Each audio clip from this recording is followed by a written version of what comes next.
Alhamdulillah wassalatu wassalamu ala Rasulillah wa ala alihi wa sahbihi wa mawala wa la hawla wa la quwwata illa billahi wa ba'du. Baik, kita lanjutkan kajian kita, masih membahas kitab Bulughul Maram, dan kita masuk pada hadis ke 538 di sini dari hadis Buraidah. Baik, kita akan baca. Wa an Buraidata radhiyallahu anhu fi qissatil ghamidiyati allati amara an-nabiy sallallahu alaihi wasallam bi rajmiha bizina. Qala thumma amara biha fasulliya 'alaiha wa dufinat. Rawahu Muslim. Dari Buraidah, semoga Allah subhanahu wa ta'ala meridhoinya, pada kisah wanita dari suku Ghamidiyah yang Nabi SAW perintahkan untuk merajamnya pada kasus perzinahan. Beliau berkata, atau perawi berkata, kemudian Nabi SAW merintahkan wanita yang berzina itu setelah dirajam, maka disolatkanlah wanita tersebut dan dikuburkan. Ma'asyiral muslimat yang dimuliakan Allah Azza wa Jalla, hadis ini dikeluarkan oleh Imam Muslim dalam sahihnya, Imam Malik dalam Muwatta'nya, dan beberapa kitab-kitab hadis memuat tentang kisah wanita Ghamidiyah ini. Baik, bagaimana ceritanya? Kenapa di zaman Nabi SAW ada pezina? Ma'asyiral muslimat yang dimuliakan Allah subhanahu wa ta'ala, dahulu di zaman Nabi SAW ada seorang wanita namanya Ghamidiyah, wanita dari suku Ghamidiyah. Wanita ini terjerumus kepada perbuatan zina karena syahwatnya. Akhirnya kemudian dia pun hamil gara-gara zinahnya. Akhirnya wanita ini menyesal, kemudian ingin bertobat kepada Allah subhanahu wa ta'ala. Tetapi kita tahu bahwa dalam Islam, seseorang yang berzina dan dia sudah menikah, maka hukuman hududnya atau hadnya adalah dirajam sampai mati. Sebenarnya kalau wanita Ghamidiyah ini mau diam-diam saja setelah dia berzina kemudian hamil, kemudian dia bertobat kepada Allah subhanahu wa ta'ala dengan taubatan nasuha, selesai urusannya. Karena Allah subhanahu wa ta'ala mengampuni dosa selain syirik, asal dia bertobat dengan taubatan nasuha. Tapi wanita ini terbebani dengan maksiatnya, dia merasa bersalah kepada Allah subhanahu wa ta'ala. Akhirnya kemudian dia datang kepada Nabi SAW dan mengatakan, ya Rasulullah, zanaitu fatahirni. Rasul, aku sudah berzina, bisa enggak engkau bersihkan dari zinahku? Maksudnya, bisa enggak kau rajam aku? Maka Nabi SAW ketika itu pura-pura tidak dengar, dengan wajah yang kelihatan marah. Dia pun memalingkan ke arah kanan.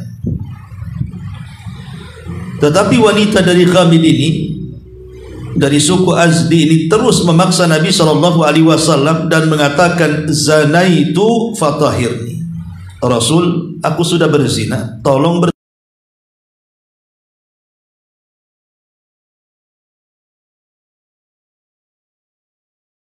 Billah wa tubi ilaih. Celaka engkau wahai seorang wanita, sebaiknya kau kembali pulang, minta ampun kepada Allah Subhanahu wa taala dan bertobat dengan taubatan nasuha. Kau enggak perlu balik lagi ke sini. Lihat bagaimana Nabi sallallahu alaihi wasallam disifati dengan rahmat, raufun rahim. Dia tidak mau menghukum padahal wanita ini sudah mengaku. Dan kita tahu bahwa dalam pengadilan pengakuan itu sekuat-kuat dalil, karena tidak perlu saksi. Kalau sudah ngaku ngapain ada saksi lagi? Kecuali tak ngaku baru didatangkan pas saksi. Sehingga kemudian Nabi SAW masih kasihan dengan wanita itu. Sebaiknya kau pulang. Kemudian renungkan perbuatanmu, engkau bertobat kepada Allah, banyak-banyak istighfar, nanti Allah akan ampuni dosamu. Kemudian wanita ini mengatakan, apakah engkau hendak menolakku seperti engkau menolak Ma'iz ibn Malik? Karena kasusnya wanita ini dari Ghamid, dari Azdi ini persis seperti kasus Ma'iz ibn Malik. Nanti saya ceritakan kasus Ma'iz ibn Malik. Kemudian Nabi SAW mengatakan, wa madza, apa maksudnya? Maka wanita ini mengatakan, sesungguhnya saya ini hamil dari zina. Sungguhnya saya ini hamil dari zina. Kemudian Nabi SAW mengatakan, anti, maksudnya engkau yang hamil karena zina? Maka wanita ini mengatakan, na'am ya Rasulullah, iya, tentu aku yang dimaksud itu. Maka Nabi SAW tetap mengatakan kepada wanita ini, sekalipun kau hamil, sebaiknya kau pulang. Kemudian lahirkan bayi yang ada di perutmu. Maksudnya Nabi SAW kepada wanita Ghamidiyah ini, suruh pulang kemudian melahirkan, jangan datang lagi, cukup bertobat saja di rumah, rawat anaknya dengan baik. Tapi karena wanita ini sungguh-sungguh ingin bertobat kepada Allah Azza wa Jalla, wanita yang berakal, wanita muslimah, betul-betul ingin melepaskan dari dosa zinahnya. Setelah kemudian melahirkan, dia datang kepada Nabi SAW dan mengatakan, ya Rasul, masih kenal aku? Aku wanita yang kau suruh melahirkan dan berzina. Zanaitu fatahirni. Tolong bersihkan dari dosa zinaku. Maka Nabi SAW mengatakan, tidak bisa, anakmu baru lahir. Sebaiknya kau susukan selama 2 tahun penuh. Sekali lagi, maksudnya Nabi SAW, setelah dia pulang menyusui anaknya, jangan balik. Lihat, Nabi SAW memberikan 3 kesempatan untuk bertobat, agar wanita ini jangan balik mengakui zinahnya. Cukup antara dia dengan Allah saja, bertobat kepada Allah Azza wa Jalla. Itu saking sayangnya Rasul kepada para sahabat. Karena bagaimanapun rajam ini menghilangkan nyawa. Maka kemudian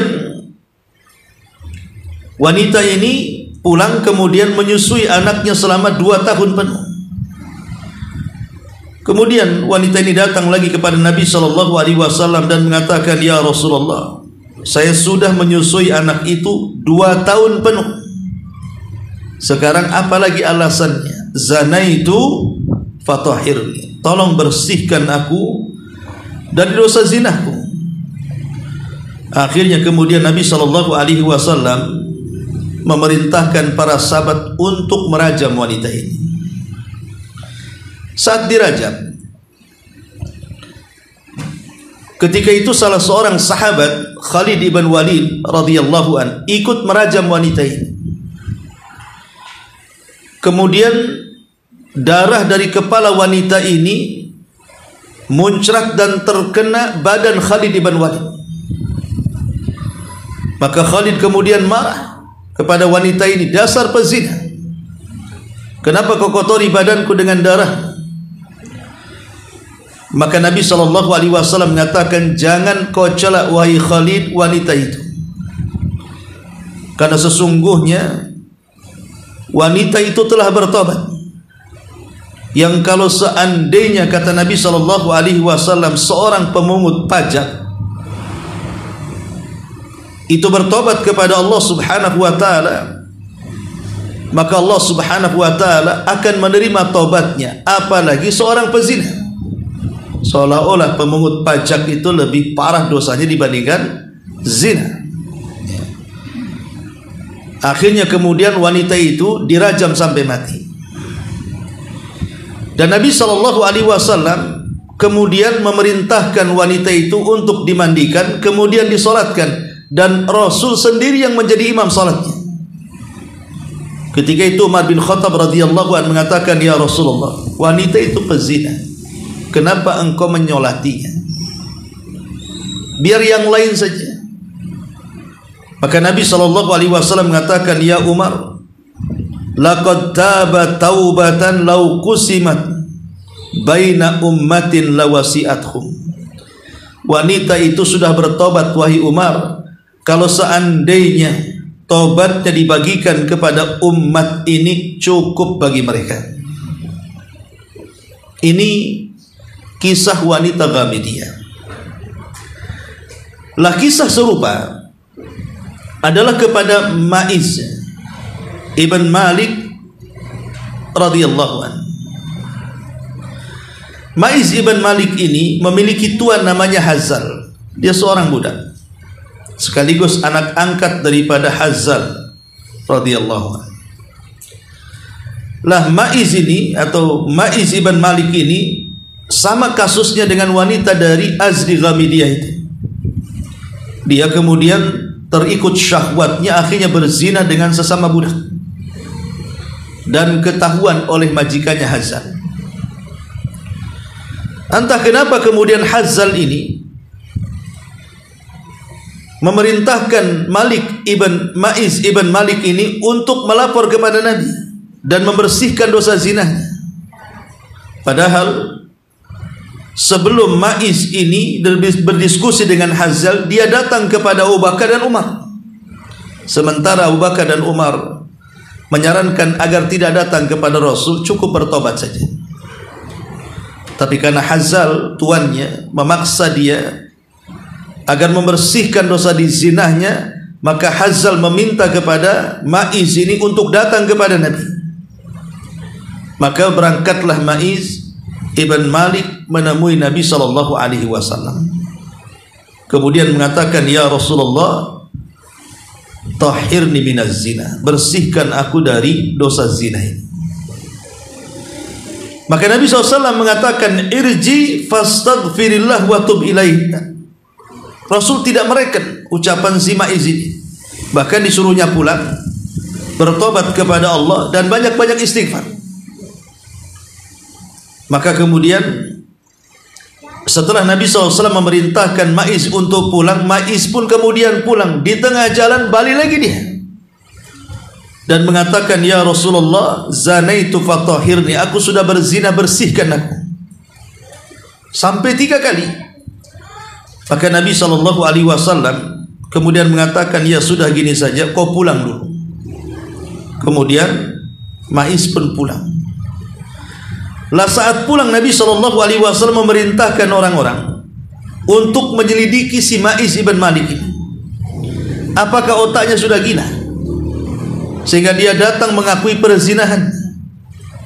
Kemudian setelah diselidiki, dia waras, tidak gila. Kemudian Nabi SAW mengutus orang lagi, lihat apakah orang ini, si Ma'iz ini, pemabuk, sehingga ketika dia datang kemari dia sedang mabuk, sehingga dia mengucapkan hal-hal di luar kesadaran. Akhirnya diutus, rupanya dia tidak mabuk, artinya dia tidak suka minum khamar, waras orangnya. Maka ketika dipastikan dia tidak gila, dia tidak mabuk, kemudian Maiz pun dirajam.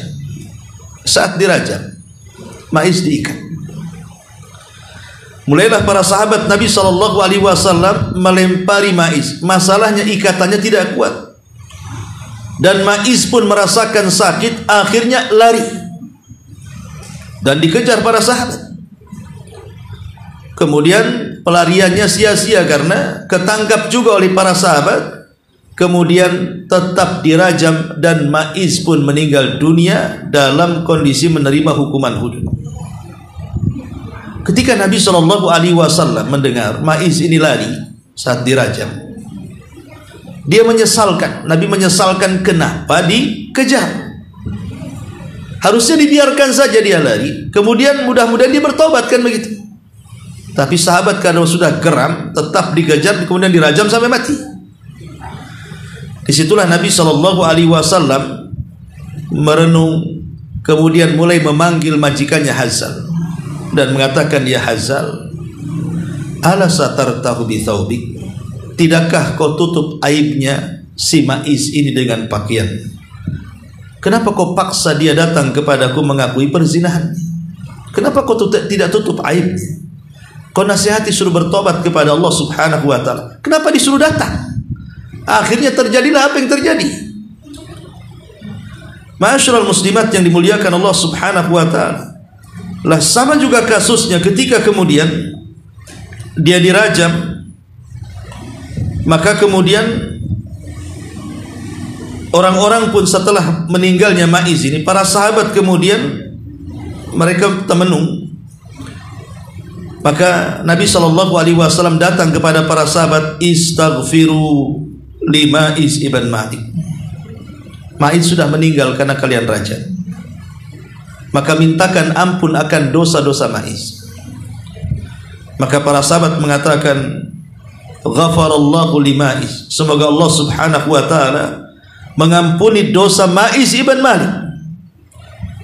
Maka Nabi SAW mengatakan, lau taba taubatan laqad taba taubatan lau kusimat bainal ummatin lawasi'athum. Sungguh si Maiz ini sudah bertobat yang kalau tobatnya dibagikan kepada umat, dalam riwayat 70 orang penduduk Madinah, maka itu mencukupkan bagi mereka.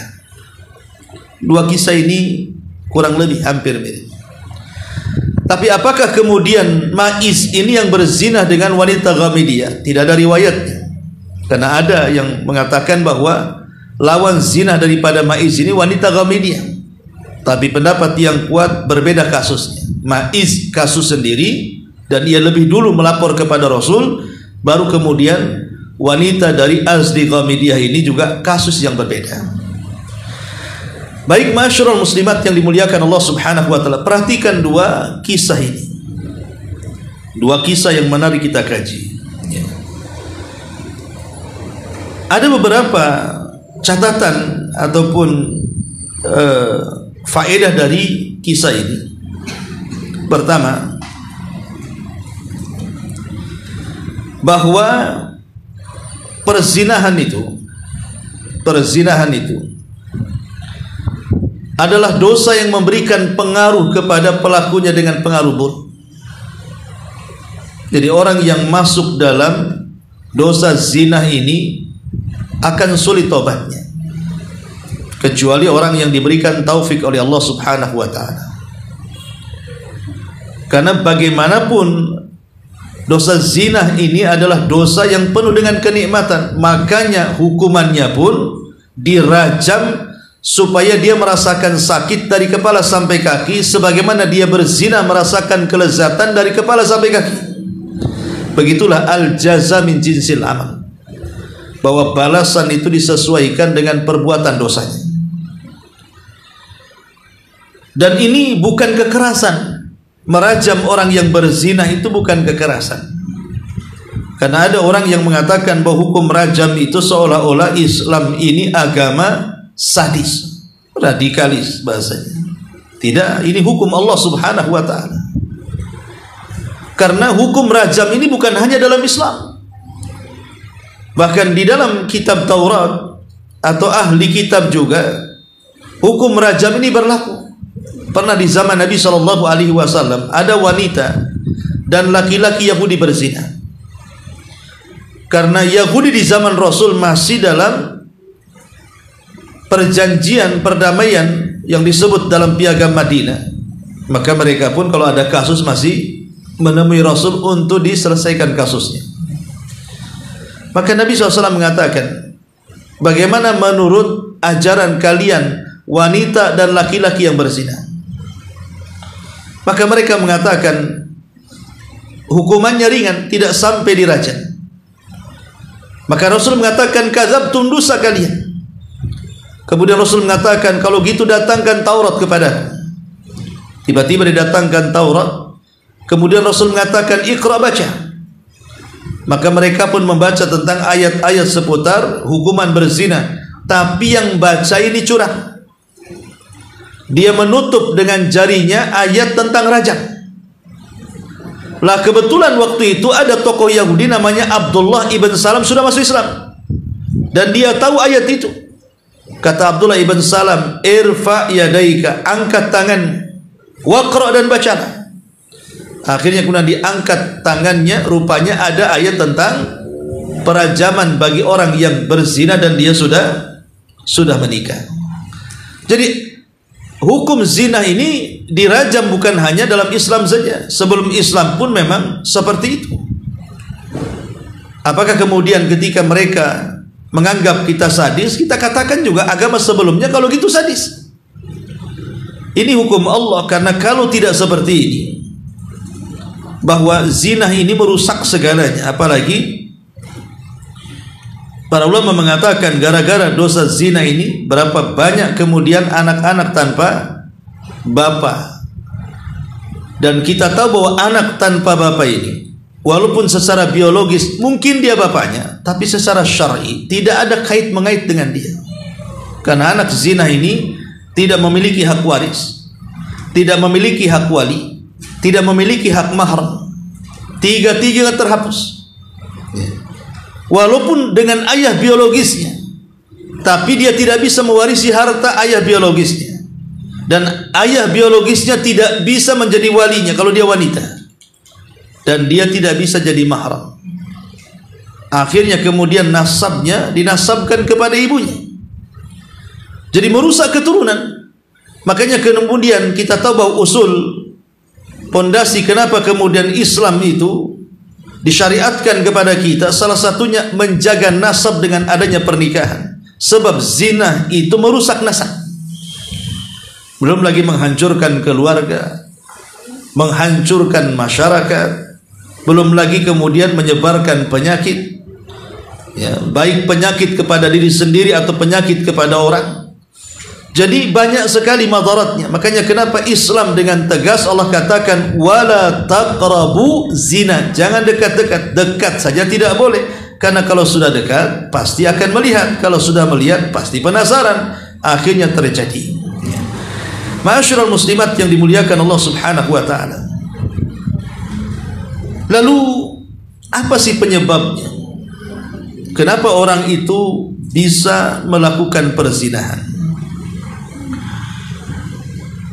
Disebutkan para ulama, dan ini juga kita bisa saksikan di masyarakat kita, penyebab-penyebab kenapa seseorang itu bisa jatuh kepada perbuatan zina.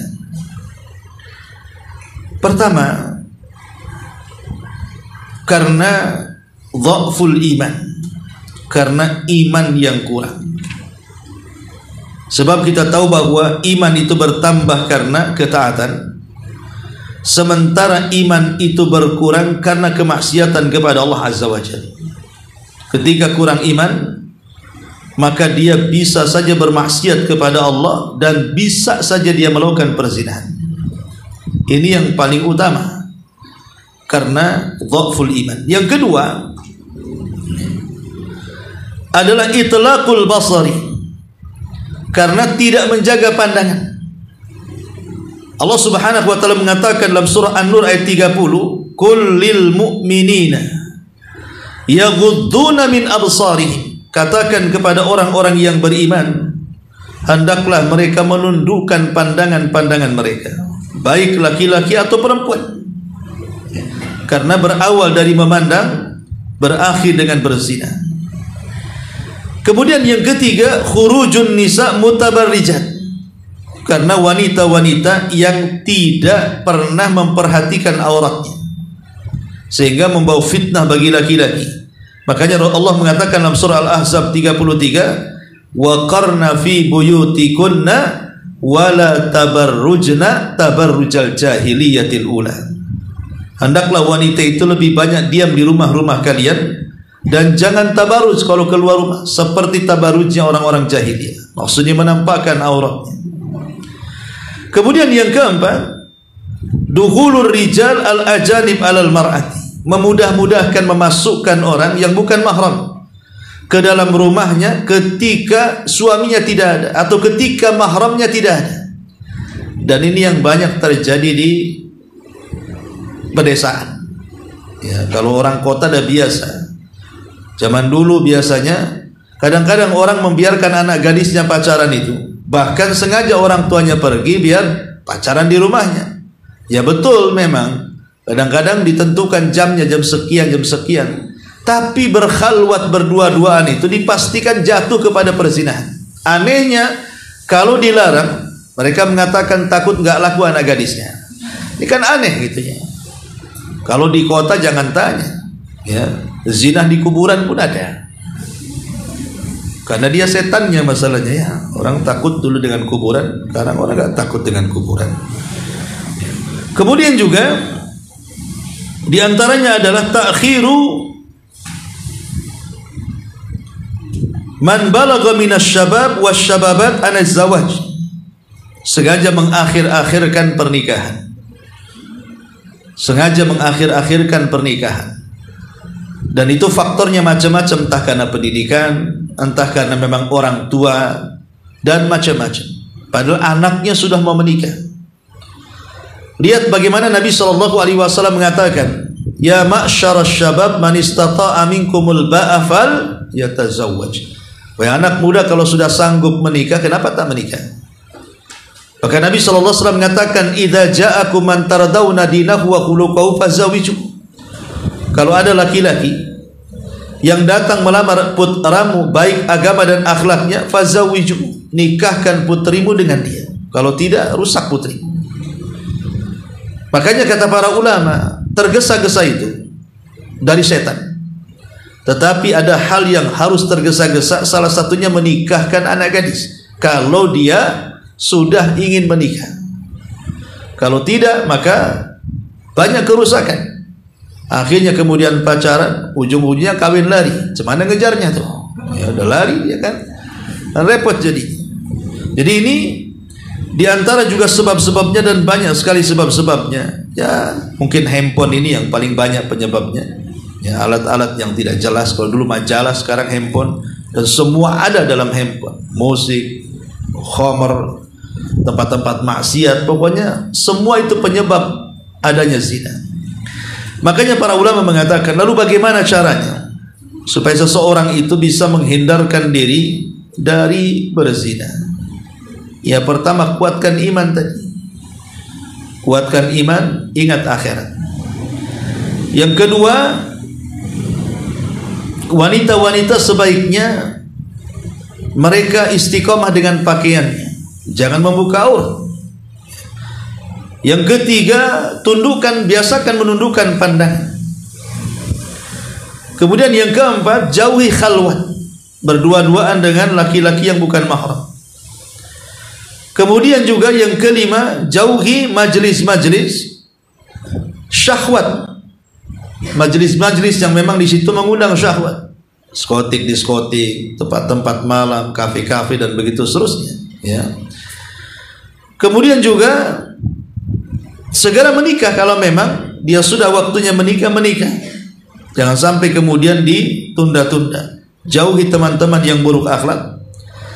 Kemudian berdoalah kepada Allah Subhanahu wa taala agar dijauhkan dari perbuatan zina. Intinya bahwa zina itu perkara yang sangat bahaya dalam Islam, karena juga memang madaratnya besar. Kembali kepada kisah Ghamidiyah ini, Ma'asyiral muslimat yang dimuliakan Allah Subhanahu wa taala. Kisah Ghamidiyah ini memberikan kepada kita sebuah gambaran tentang Allah Subhanahu wa taala dan Rasulnya sangat suka dengan taubat. Karena wanita dan laki-laki maiz ini bertobat kepada Allah Subhanahu wa taala, dan Allah itu yuhibbu tawabin, sangat suka dengan hamba-hamba yang bertobat. Lalu bagaimana caranya orang berzinah itu ingin bertobat dan tobatnya diterima? Bukankah di negeri kita ini, apa kemudian kalau ada yang berzina lapor ke Pak Prabowo, Pak Prabowo saya berzina, tolong bersihkan saya. Sementara negara kita kan tidak berhukum dengan hukum Islam. Ya, secara hukum hudud, secara umum ya banyak hukum Islam diterapkan, tapi untuk hudud negara kita kan nggak menerapkannya. Maka tidak mungkin juga kita datang ke Saudi supaya dihukum di sana, kan begitu. Kalau memang kita ini berada di negeri seperti kita ini yang tidak menerapkan hukum hudud, maka kembali kepada syurutut taubah, kepada syarat-syarat bagaimana caranya taubat itu diterima. Pertama, an-nadam, ya, adanya penyesalan. Kenapa saya terjerumus kepada perbuatan zina? Ya. Kemudian yang kedua, bukan hanya sekedar menyesal, tetapi juga at-tark, dia harus meninggalkan. Dia berazam untuk tidak kembali. Menyesal, kemudian dia berazam untuk tidak mengulang. Kemudian yang ketiga, maka dia harus betul-betul melakukan hal-hal kebalikan daripada itu. Kalau dia umpamanya punya istri, ya harus lebih baik kepada istrinya. Kalau dia seorang anak muda, cepat menikah supaya terhindar, ikuti keburukan dengan kebaikan, supaya yang buruk itu bisa dihapuskan dengan kebaikan. Karena Allah mengatakan innal hasanat yudhibna sayyi'at, sesungguhnya keburukan itu bisa dihapuskan dengan kebaikan. Ma'asyiral muslimat yang dimuliakan Allah Subhanahu wa taala. Karena di zaman Nabi sallallahu alaihi wasallam ada seorang anak muda datang menemui Rasul. Rasul sedang mengaji seperti ini, sedang adakan ta'lim. Tiba-tiba anak muda ini datang menemui Nabi sallallahu alaihi wasallam minta izin untuk berzina. Di tengah-tengah orang sedang ngaji, dia datang menghadap Rasul. Ya Rasulullah, idzan li bizina. Rasul, izinkan aku untuk berzina, kata. Ya gimana, para sahabat melongok semua. Orang datang kepada Rasul bertanya tentang amalan-amalan. Ini minta izin untuk berzina pula. Apa enggak gedek nih orang ini? Gimana ceritanya minta izin berzina? Tapi Nabi Shallallahu Alaihi Wasallam ini paham solusi. Sini kamu, mendekat lagi, sampai akhirnya lututnya beradu dengan lutut tadi. Kemudian Nabi Shallallahu Alaihi Wasallam mengatakan, saya ingin tanya satu hal. Seandainya kamu punya anak perempuan dizinahi orang lain, seandainya engkau punya istri dizinahi oleh orang lain, seandainya engkau punya ibu dizinahi oleh orang lain, seandainya kau punya bibi dizinahi oleh orang lain, kira-kira kau marah nggak? Ya marahlah, anak gadisnya dizinahi, ibunya dizinahi, istri dizinahi, bibinya dizinahi. Maka Rasul mengatakan, sebagaimana engkau marah kalau keluargamu dizinahi orang, maka keluarga orang juga marah ketika wanita mereka kau zinahi. Artinya bahwa Nabi SAW ingin mengajak berpikir bahwa zina ini bukan hanya sekedar kabair, tapi juga ada di dalamnya kezaliman. Zina sendiri sudah dosa, tapi di balik dosa zina itu ada dosa lagi yang lebih besar. Apa itu? Zalim kepada keluarga. Baik kepada keluarga dia atau kepada keluarga wanita tadi, yang kalau mereka tahu tentu mereka akan marah, itu maksudnya. Lah, maka tobat dari zina sendiri ya bukan hanya sekedar 3 perkara. Renungkan akibat zina ini, ada dosa yang lahir dari situ, belum lagi penyakit dan yang semacamnya. Ma'asyiral muslimat yang dimuliakan Allah Subhanahu wa taala, ini faedah yang pertama. Yang kedua, dari kisah wanita Ghamidiyah ini, bagaimana perasaan takut yang tertanam kepada wanita Ghamidiyah ini. Akhirnya kemudian memaksakan kepada Nabi SAW untuk merajamnya karena takutnya kepada Allah Subhanahu wa taala. Inilah wanita hebat.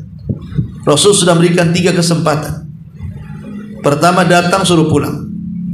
Kemudian dia ngaku hamil, kata Rasul, lahirkan, jangan datang lagi.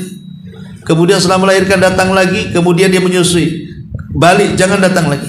Rasul sudah kasih 3 kesempatan itu, maksudnya suruh tobat, cukuplah dia dengan Allah Subhanahu wa taala. Tapi karena rasa takut yang luar biasa wanita Ghamidiyah ini, tetap dia minta dibersihkan dari dosanya. Sampai akhirnya kemudian betul-betul dirajam, dan Nabi SAW ikut menyolatkan. Bimakna apa? Ketika Nabi SAW ikut menyolatkan, kemudian Rasul memuji wanita ini.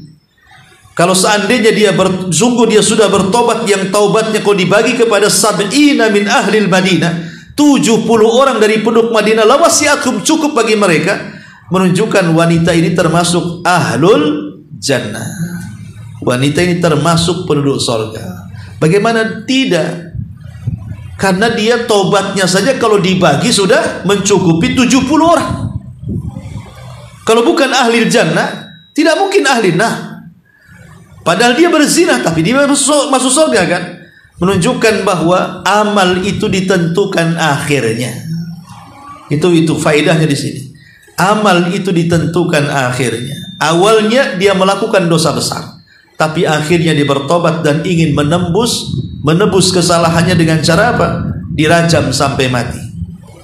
Maka Rasul melihat rasa takut, keikhlasan wanita ini ketika ditegur oleh Umar bin Khattab. Rasul, bukankah dia wanita pezina? Kenapa kau menyolatinya? Maka Nabi SAW mengatakan, betul dia wanita pezina, tapi dia sudah bertobat, dan tobatnya diterima oleh Allah Subhanahu wa taala. Kemudian Rasul mengkiaskan dengan apa? Dengan pemungut pajak. Kalau seandainya pemungut pajak itu bertobat pada Allah Azza wa Jalla, maka akan diterima. Apalagi dia seorang pezina. Dari sini menunjukkan pajak itu haram. Ya. Tetapi ulama kontemporer juga memerinci soal pajak itu. Pajak itu ada 2 macam. Kalau seandainya memang pemerintah itu memungut pajak kepada rakyatnya, memang untuk kemaslahatan dari rakyat kembali kepada rakyat. Maksudnya pajak itu memang mungkin negara lagi defisit, kurang uang dan begitu seterusnya, akhirnya memajak kita dan kembali kepada kita, kembali kemaslahatan, bangun jalan, bangun jembatan, pokoknya akses-akses yang memang itu kembali kepada rakyat. Maka dalam kondisi seperti ini sebagian ulama membolehkan. Tapi kalau pajaknya itu zalim, ya, memang zalim mereka itu. Kemudian mereka memungut pajak kita tetapi tidak pernah memberikan hak kepada kita. Mereka menuntut hak kita, tapi kita tidak pernah bisa menuntut hak mereka. Malah justru memperkaya diri mereka saja. Seperti yang baru-baru ini terjadi kan. Gimana kita rakyat miskin suruh bayar pajak, sementara anggota dewan pula yang bayari pajak pemerintah. Padahal mereka rumahnya megah, kendaraannya mewah, hidupnya ya luar biasa, senang hati. Sementara rakyat kecil cuma dipajakin. Lah ini zalim namanya. Walaupun hukum asal pajak sendiri tidak boleh sebenarnya. Hukumnya tidak boleh. Ya, apalagi sampai kemudian dikiaskan dengan zakat. Otaknya di mana? Zakat ini kewajiban. Kewajiban yang Allah wajibkan kepada orang kaya untuk disalurkan kepada orang miskin. Lah pajak ini orang miskin aja diminta untuk disalurkan ke orang kaya, kan? Balik kan? Kalau zakat orang kaya disalurkan ke orang miskin, pajak ini terbalik negara kita ini. Orang miskin suruh bayar pajak untuk disalurkan ke orang kaya. Dari mana-mana kan ini? Kenapa kemudian disamakan dengan zakat pula? Nah ini udah ngelantur, ya wajar kalau seandainya bicara tanpa ilmu pengetahuan, tidak ada agama di situ, harus ada yang membimbing. Ya. Intinya bahwa di sini kembali kepada kisah ini, wanita ini karena rasa takutnya terdorong untuk bertobat kepada Allah Azza wa Jalla. Dan ingat, rasa takut ini adalah sebab terbesar orang masuk surga. Ingat di zaman Bani Israel, ada seseorang yang semua dosa sudah dilakukannya sampai dia tua. Dia bergelimang dengan dosa dan kemaksiatan. Akhirnya karena takutnya saat detik-detik wafatnya, dia berwasiat kepada anak-anaknya, kalau aku mati, bakar aku, debuku kalian sebar di semua air lautan. Sebab kalau Allah sanggup membangkitkan aku, dipastikan aku akan diazab dengan azab yang belum pernah Allah azab siapapun selain aku, katanya. Saking takutnya. Sayangnya ketika dia mati, betul wasiat itu dilaksanakan. Abunya disebar, dikremasi, kemudian abunya disebar di mana-mana, sungai dan lautan. Dia salah. Innallaha ala kulli syai'in qadir. Allah lah atas segala sesuatu maha mampu. Maka Allah Subhanahu wa taala kemudian bangkitkan kembali debu-debu yang sudah disebar itu, mengumpul kembali, kemudian Allah ciptakan kembali kedua kali. Di sini Allah bertanya, apa tujuan? Kau ingin menghindar dariku? Maka dia mengatakan, tidak ya Rabb, tujuanku, aku minta agar dibakar dan disebar. Sebab kalau seandainya engkau sanggup membangkitkan aku takut kau akan mengadab aku. Jadi yang membuat dia berwasiat seperti itu karena perasaan takut kepada Allah. Itulah yang menyebabkan akhirnya Allah Subhanahu wa taala ampuni dosanya dan Allah masukkan ke dalam surga. Jadi karena ketakutannya, akhirnya dia masuk surga. Kemudian juga ada lagi kisah yang lain, bukan karena rasa takut, karena keikhlasan. Seorang wanita pezina masuk surga. Ketika dahulu di zaman Bani Israel ada seorang wanita pelacur.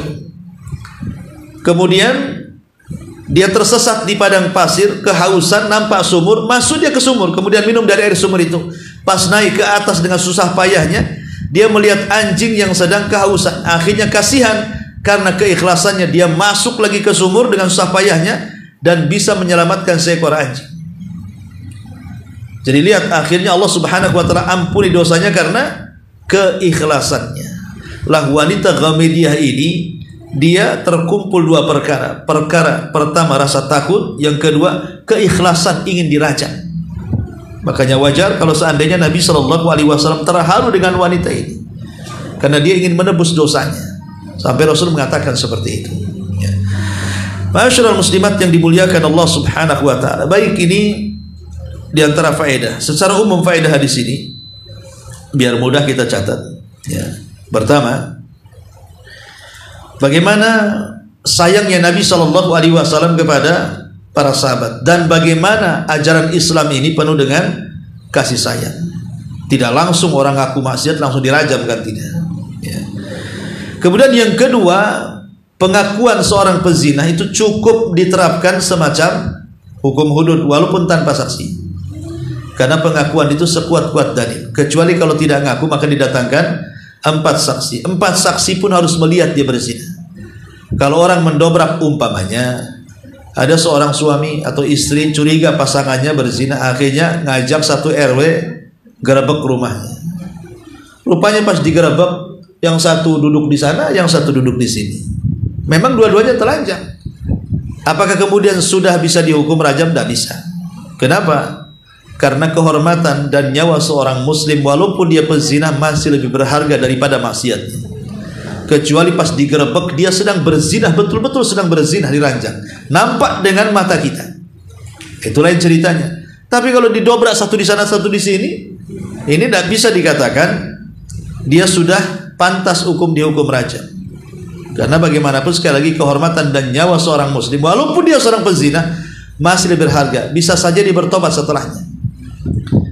Kemudian juga yang berikutnya, al-hathu ala sa'i fi tathhiri nafsi minal dhunub fid dunya.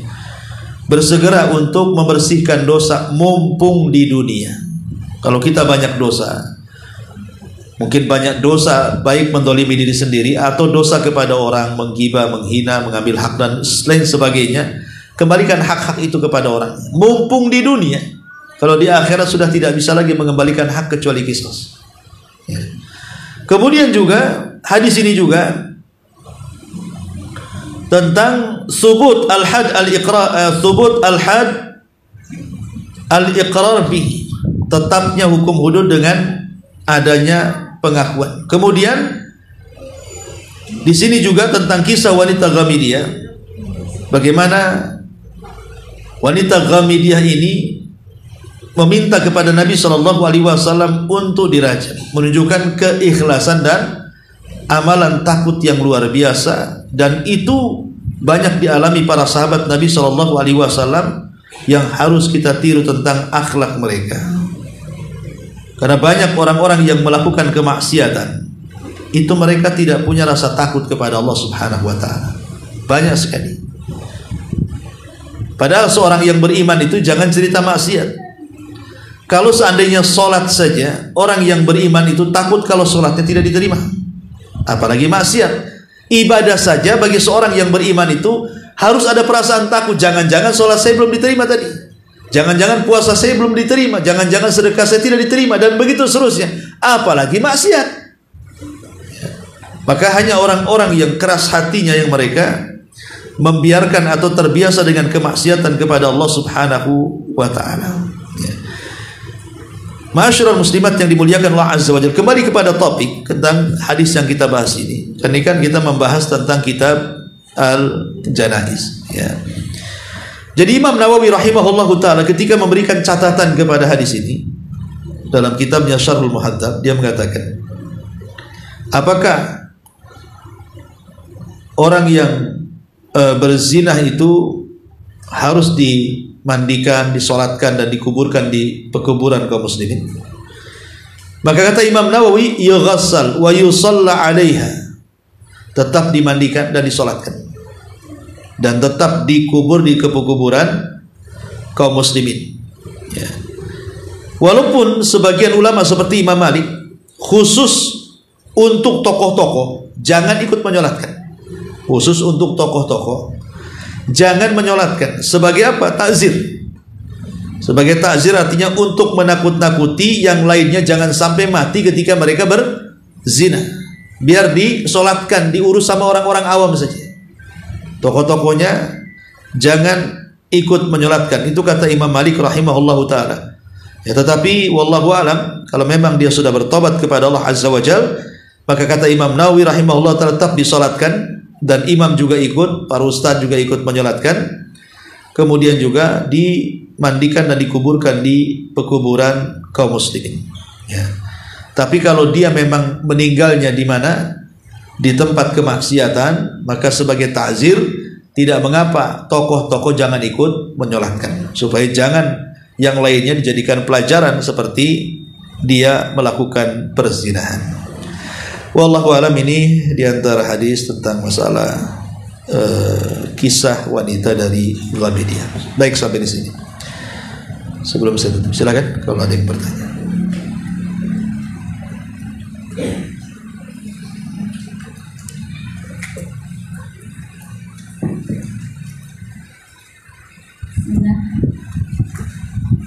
Alhamdulillah, jazakallahu khairan Ustaz atas paparan ilmu yang diberikan kepada kami. Mudah-mudahan kami bisa mengambil manfaat ilmu dari apa yang Ustaz sampaikan tadi.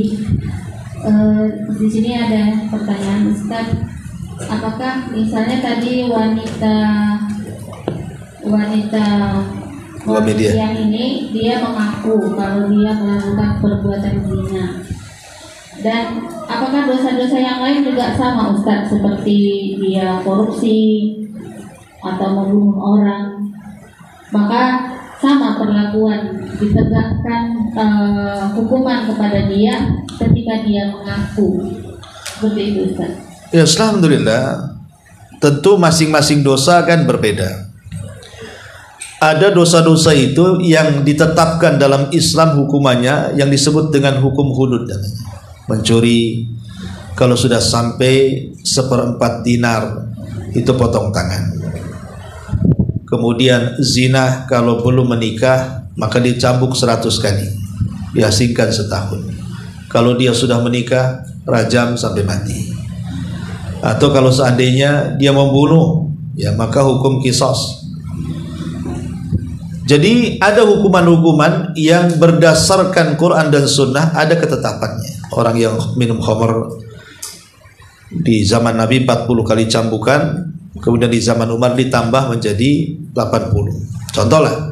Tapi ada dosa-dosa itu yang hukumannya dikembalikan kepada pemerintah yang disebut dengan ta'zir. Seperti contohnya korupsi. Korupsi ini bagian daripada dosa yang hukuman pantasnya dikembalikan kepada kebijakan pemerintah. Ustaz, bukankah korupsi mencuri? Betul, tetapi dalam bahasa Arab beda. Kalau mencuri itu disebut as-sariq, pencuri. Tapi kalau korupsi disebut al-ghulul. Lalu apa bedanya sarik dengan gulul? Kalau sarik ini dia mengambil harta dari harta yang dijaga. Umpamanya saya punya uang, saya jaga, saya taruh di berangkas, saya taruh di lemari, dijaga, tiba-tiba diambil orang, padahal sudah saya jaga. Yang ngambil itu disebut pencuri. Tapi korupsi ini tidak, dia tidak mengambil uang di orang lain yang menjaga, uangnya ada di tangan dia. Dia nggak mencuri, memang uangnya di tangan dia, cuman uang ini bukan uang dia, uang negara.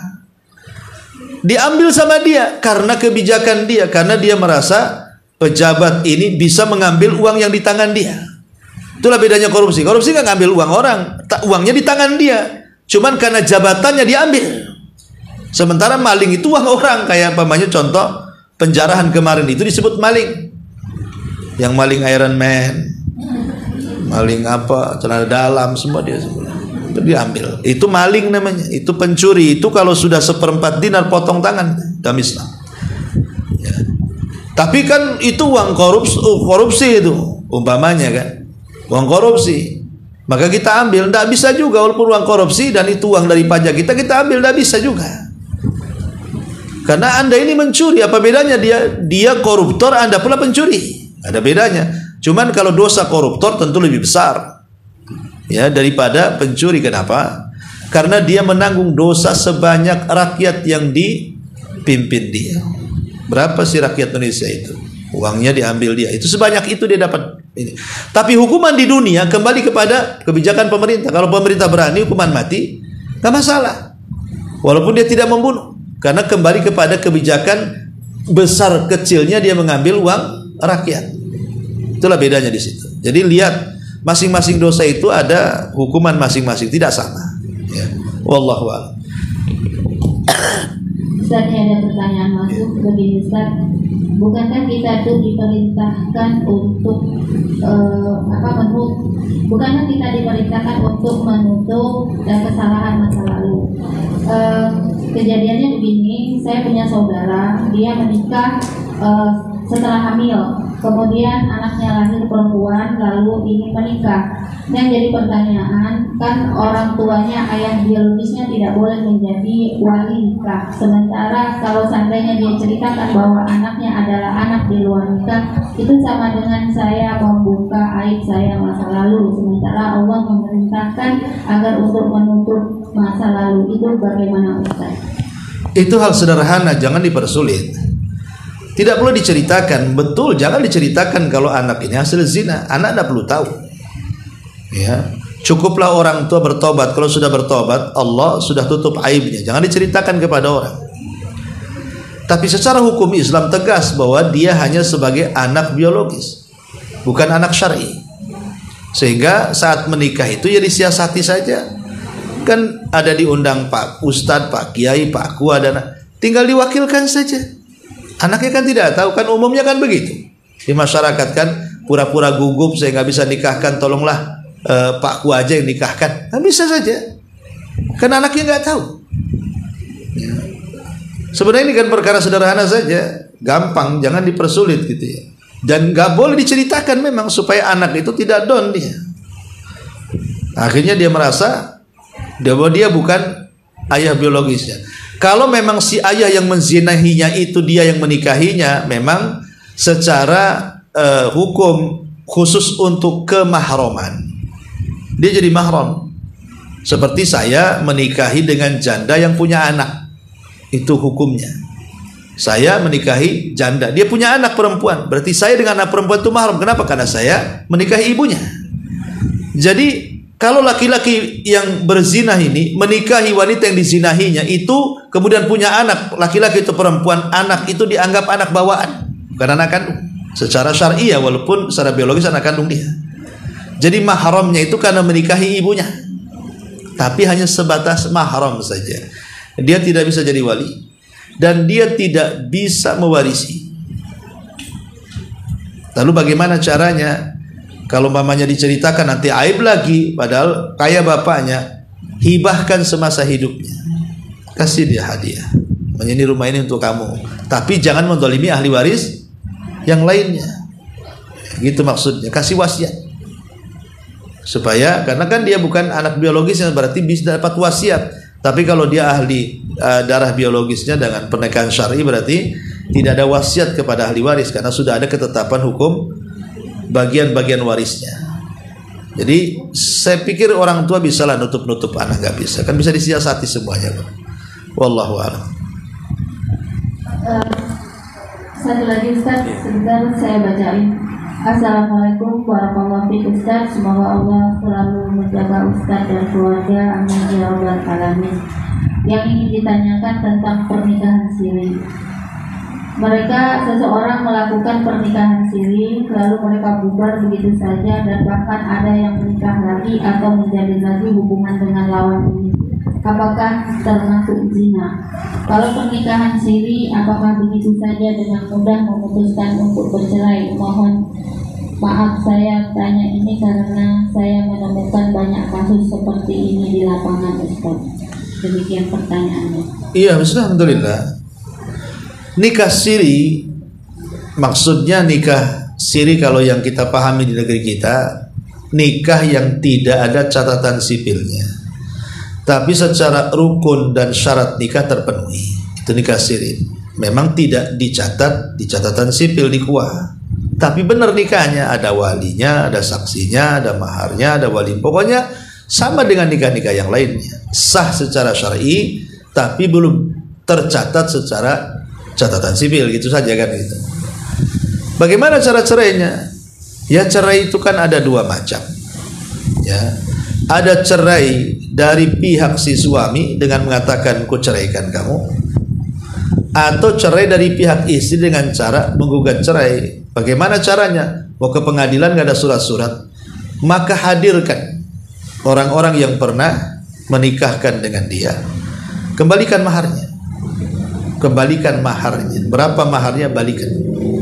Kan mesti ketika menikah itu kan ada pak ustadz, ada tokoh, ada apa, kan tidak mungkin lah dalam gua berdua kan itu. Mestilah ada kesaksian-kesaksian kan itu. Ya, kalau memang kurang kurang srek ya, maka datang ke pengadilan agama. Datang ke pengadilan agama, kemudian curhat. Nanti mereka akan bantu bagaimana solusinya. Itu yang paling efektif, yang datang kepada agama, minta kepada mereka solusi. Karena kan nikah siri pun bisa diisbat di pengadilan itu. Bisa diisbat, ada isbat nikah namanya. Maka untuk melepaskan begitu juga, maka bisa lewat bantuan mereka. Kalau sudah pihak pemerintah yang turun tangan, berarti sudah dianggap sah. Tapi kalau pisah begitu saja, nggak ada kata cerai, ya tahu-tahu si suami kawin lagi, si kawin lagi, ya itu nggak boleh. Ya, bagaimanapun kalau belum ada kalimat talak, maka tidak boleh seseorang menikah. Belum lagi dalam talak itu kan ada masa idah juga. Nggak bisa juga habis ditalak besok nikah kan itu ya. Kan ada masa idahnya. Wanita yang haid harus 3 kali sucian. Wanita menopause harus 3 bulan. Wanita yang belum digauli ya kan cukup sebulan. Wanita yang mati harus 4 bulan 10 hari, kan ada masa idahnya itu. Gak sembarangan ya kan. Wanita yang hamil sampai melahirkan. Jadi masalah-masalah seperti ini memang masalah rumit di masyarakat, tapi memang sebenarnya karena kejahilan orang-orang itu akhirnya terjadilah kasus-kasus seperti ini. Makanya pentingnya ketika nikah siri itu harus dipegang ucapan saksi. Jadi ada pernyataan dari wali, pernyataan dari saksi. Ini saksi juga penting. Ya, karena nanti kalau terjadi gugat atau cerai kan gitu ya, bisa dipegang. Pamannya ketika siapa yang jadi saksi ini nikah siri ini? Si Anu, oh si A. Tanya, kamu siap jadi saksi? Siap. Nanti kalau terjadi sesuatu, kamu siap dipanggil? Kan harus ada ininya. Jangan asal saksi main tunjuk di jalan aja, orang di jalan suruh kemari, nanti ketika nggak ada orangnya. Ya. Jadi sebagaimana nikahnya disaksikan, maka perceraian pun disaksikan. Kalau nikah siri susah masalahnya kalau tidak ada mereka yang hadir di pernikahan itu. Ya salah satu jalannya kalau ustaz sudah orangnya sudah meninggal atau orangnya sudah kemana, nggak tahu gimana ini. Ya sudah, satu-satu jalannya datang ke pengadilan, minta solusi kepada mereka. Wallahu a'lam.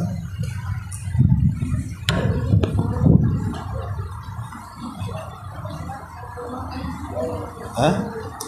Gak bisa ya?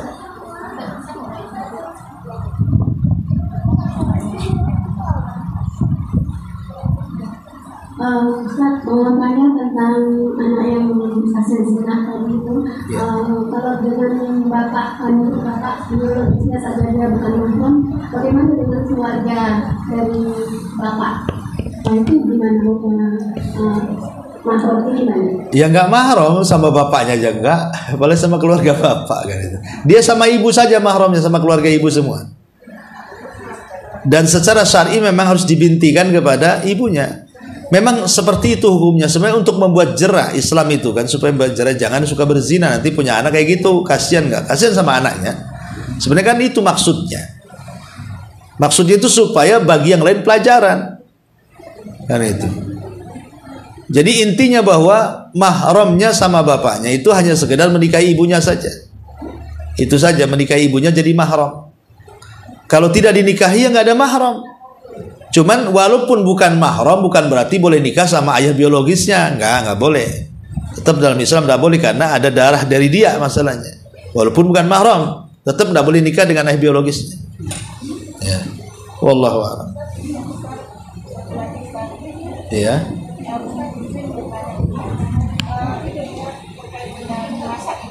Masa idah ya. Masa idah itu berlaku sejak suami menjatuhkan talak atau putusan pengadilan? Masa idah itu adalah putusan pengadilan. Kalau di pengadilan, sejak pengadilan memutuskan bahwa terjadi talak satu. Jadi saat pengadilan ketok sah menurut pengadilan, berarti berlaku hukum masa idah. Dan selama hukum masa idah ini, ingat bahwa talak itu ada dua. Ada yang boleh rujuk, ada yang tidak boleh rujuk. Kalau masih talaknya boleh rujuk, talak pertama dan talak kedua, maka di masa idah itu, maka tidak boleh saling memisahkan diri, satunya kabur ke rumahnya, satunya nggak boleh, tetap suami istri satu rumah sampai betul-betul masa idahnya habis. Ya, karena dikhawatirkan mungkin selama masa idah penungguan itu mau balian, itu masalahnya. Ya, kecuali kalau sudah nggak ada cinta sama sekali, maka Allah mengatakan wasarrihunna bil ma'ruf. Sebagian Allah mengatakan talaklah dengan cara baik. Kalau sudah tidak ada suami yang baik, membolehkan istrinya pulang. Kalau suami yang baik mengantarkan istrinya, udah tunggu kok aja di rumah sana dengan orang tuamu. Kalau sudah nggak ada kepikiran balik gitu maksudnya kan, ya nggak apa-apa seperti itu. Kalau ada kesepakatan, ya ulama mengatakan seperti itu. Dan kemudian kalau seandainya talaknya yang kedua talak bain, memang sama sekali sudah nggak bisa kembali. Talak bain itu nggak sama sekali nggak mungkin, karena kan sudah 3 kali talak, berarti harus nikah dengan laki-laki lain kan begitu ya. Ya itu pun tetap masa idahnya berlaku. Kalau menopause 3 bulan, kalau memang masih mengeluarkan darah haid ya 3 kali bersih itu, atau 3 kali haid, sebagian ulama mengatakan seperti itu. Selama ini tidak boleh meminang, tidak boleh dipinang, tidak boleh dinikahi. Kenapa? Karena orang yang menikah sebelum masa idahnya selesai, namanya talak satu atau talak kedua, itu justru nikahnya batal. Yang kedua, selamanya tidak boleh menikah, karena dia menikah belum waktunya. Kan waktunya belum selesai masa idahnya. Masa nikah itu namanya nikahi istri orang namanya. Kan masa iddah itu wanita masih dianggap istri daripada suami yang tergantung. Kalau sudah habis masa iddahnya, betul-betul memang sudah pisah namanya. Tapi kalau masa iddah itu masih istri, makanya kewajiban suami masih memberikan nafkah sampai habis masa iddahnya. Itu ya. Kecuali kalau seandainya kan tidak boleh seorang suami itu memberikan madarat kepada istri, menggantungkan perceraian. Tapi boleh di satu sisi seorang suami menggantung-gantungkan perceraian untuk menyiksa istrinya dalam satu kondisi. Kalau yang salah istrinya, seperti istrinya berzina, umpamanya kan. Ya, suami ingin menyiksa batinnya dengan cara apa? Tidak menceraikannya dan juga tidak menggaulinya, dibiarin aja. Itu dibolehkan. Ya, dalam surah An-Nisa. Ya. Tapi kalau kesalahan dari pihak suami ataupun kedua-duanya sepakat, maka tidak boleh menggantung perceraian. Harus seperti ceraikan, kalau suka ceraikan, kalau tidak, kalau masih suka ya ambil, kalau nggak suka ya pisahkan. Jangan digantung untuk nyiksa anak orang. Boleh jadi mungkin dia ingin nikah lagi dan begitu seterusnya kan. Ya. Dan bab cerai ini memang cukup panjang sih ya. Wallahu a'lam. Satu lagi Iya. Ustaz. Ya, pertanyaannya begini Ustaz. Assalamualaikum warahmatullahi wabarakatuh. Waalaikumsalam. Ustaz, saya punya saudara. Dulu dia pernah bertengkar beberapa tahun yang lalu dan suaminya meninggalkan dia. Setelah berjalan hampir 10 tahun, kemudian suaminya kembali lagi dan mereka hidup bersuami istri. Apakah ini dibolehkan Ustaz? Sementara saya melihat di buku kita, apabila seorang suami meninggalkan istri 3 bulan berturut-turut, maka jatuh talak kepada istrinya. Beliau sepertinya ingin menanyakan. Enggak jatuh talak, kan belum jatuhkan talak. Itu kalau seandainya menggugat ke pengadilan dengan apa namanya di surat nikah itu. Ya. Jadi kalau tidak sama sekali ya meninggalkan, hilang gitu saja, sebelum ada gugatan cerai atau sebelum suaminya menjatuhkan talak, tetap suami istri. Kalau datang ya tetap dia suaminya. Kan belum ada cerainya di situ. Adapun kalimat itu kalau menggugat di pengadilan, lah kan belum menggugat, nggak mungkin semata-mata lihat buku nikah dianggap cerai. Bahaya kalau begitu. Nanti mamanya suaminya kerja luar negeri, kontaknya habis, nggak ada. Kemudian pengangguran, tahu-tahu pulang udah kawin lagi istrinya. Bahaya nanti kan. Itu maksudnya dalam surat taklik, surat nikah itu kalau menggugat, ya, menggugat dan tidak bertanggung jawab. Makanya kenapa Umar bin Khattab radhiyallahu an membatasi seorang suami keluar kerja itu di 4 bulan saja. Ya, kan Umar dulu biasa setahun sekali ganti pasukan. Jadi satu hari Umar keluar, rupanya ada seorang wanita menyandungkan syair di atas ranjang. Jadi mengatakan kalau bukan karena takut kepada Allah sudah bergetar ranjangku, maksudnya sudah selingkuh. Ya.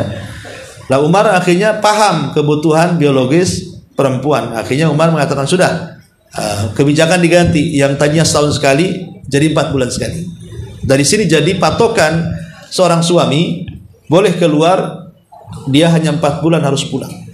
Ya, kecuali karena kesepakatan suami istri, karena pekerjaannya menuntut 2 tahun ya. Tapi kalau istri tidak terima gitu ya, sudah ngomong pokoknya kalau nggak 4 bulan nggak balik awas bang, ya kan? Dia ancam kan itu. Betul 5 bulan tak balik-balik. Ya itu kan sudah keluar batas itu namanya kan 4 bulan. Ya udahlah gugat aja lah.